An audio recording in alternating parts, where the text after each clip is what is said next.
even like yeah, we're different age groups. So I remember you saying like 50 Cent was high school for you, right? Yeah. So like high school for me was like fucking Dre. Like Dre, and like later part was like Ja Rule. Yeah. So like I was a big fan of Ja Rule. Yeah. Before I even heard of 50. So then like even like I like besides like the smashes, like I like album tracks of Ja like back then. Yeah. And when 50 Cent came out, and like I almost like I seen it, I was like, okay, whatever. And then when he did the very next album came out and he did Candy Shop, I was like, yo, that is Ja Rule's whole shit. Yeah.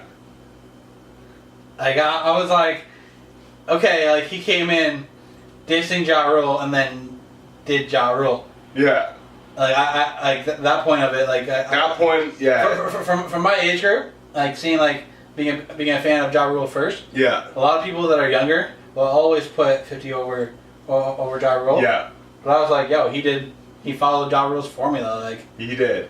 And like I was like, wow. And see, and that's why 50 fell off, like that, because our generation were the people who really championed him in G Unit. Yeah. But I won't even lie, The Massacre, his second album, when it first came out, I didn't even fuck with it because I was so upset by the two singles. It was fucking that ass song.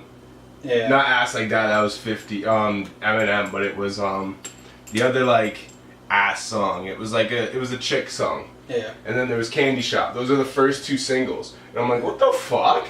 Like, what the fuck? Like 21 Questions was the one girl song on Get Rich or Die Trying, and it was a hot song. It was.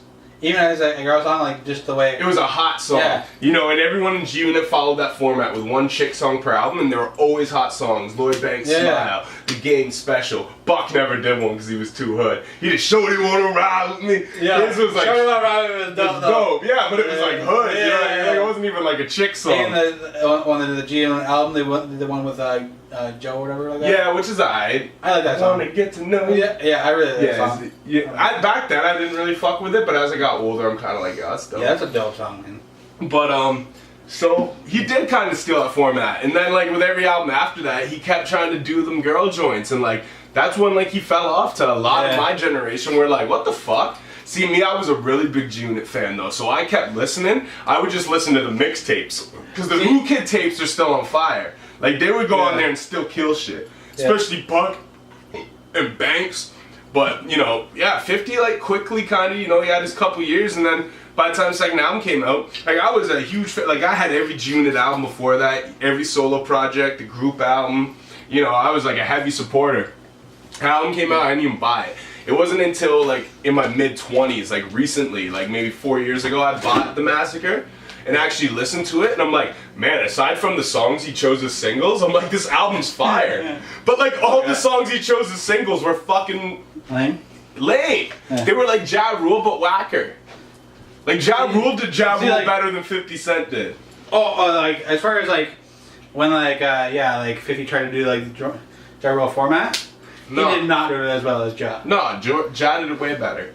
That formula actually is like a thing that still goes on like today, and like I put Ja, like of all the people that have done that formula, Ja Rule is ranked high in that still. Yeah, people hate on Ja, man, but Ja's like, you know. I'm actually like I actually want to get it. They're doing Ja Rule and Ashanti. I think we talked about that. Yeah.